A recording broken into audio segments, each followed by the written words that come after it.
அது முடிச்ச பிறகு சொன்னாங்க, கல்யாணம் எப்போ பண்ணிக்கிறேன்? இல்லையா, இன்னும் பொண்ணு பார்க்கல. முதல்ல கல்யாணம் பண்ணிக்கங்க, நல்ல ஒரு குடும்ப பொண்ணை பார்த்து நீ கல்யாணம் பண்ணிக்கும். முதல்ல பொண்ணை பார்த்தா என்கிட்டதான் சொல்லணும், நான் கல்யாணத்துக்கு வர்றேன் அப்படின்னு சொன்னாங்க. அதுக்கப்புறம் என் மனைவி லதாவை நான் பார்த்தேன்.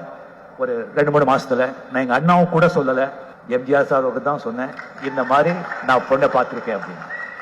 ரொம்ப சந்தோஷப்பட்டார். சீக்கிரம் கல்யாணம் பண்ணீங்க, சந்தோஷமா நான் வர்றேன் அப்படின்னு. அதுக்கப்புறம் 5-6 மாசம் ஆச்சு. அவங்க வீட்டுல மிஸ்ஸஸ் வீட்டுல ஒத்துக்கல. திமுக வந்து பொண்ணு கொடுக்கறது கொஞ்சம் நர்வஸ் பேக்ரவுண்ட் எனக்கு இருந்தது இல்லையா, அந்த ரெபுடேஷன் எல்லாமே. 6 மாசம் கழிச்சு என்கிட்ட கேட்டாங்க, என்ன ஆச்சுப்பா கல்யாணம் அப்படின்னு இருக்காங்க அப்படின்னு. 2வது நாளே வந்து அவங்க வீட்டுல ஒத்துக்கிட்டாங்க.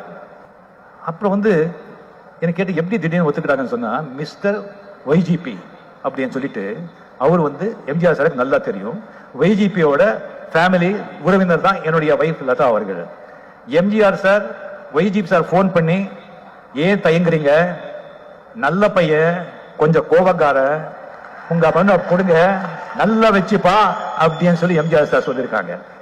ஊடகங்களுக்கு ஏதாவது டவுட் இருந்தா மிஸ்ஸஸ் ஒய்ஜிபி அவர்கள் இன்னும் உயிரோட இருக்காங்க, அவங்க கிட்ட கேட்டு நீங்க தெரிஞ்சுக்கலாம். நான் இப்ப வாழ்க்கையில சந்தோஷமா இருக்கேன்னு சொல்ல அதுக்கு காரணமே பொன்மன செம்பல் எம்ஜிஆர் சார் அவர்கள். நான் எந்த இடத்துக்கு எப்படி வருவேன் எப்படி போவேன்னு சொல்லவே முடியாது. அப்படின்னா வருவேன் எப்படி வருவேன்னு யாருக்கும் தெரியாது. ஆனா வர வேண்டிய நேரத்துல கரெக்டா வருவேன்.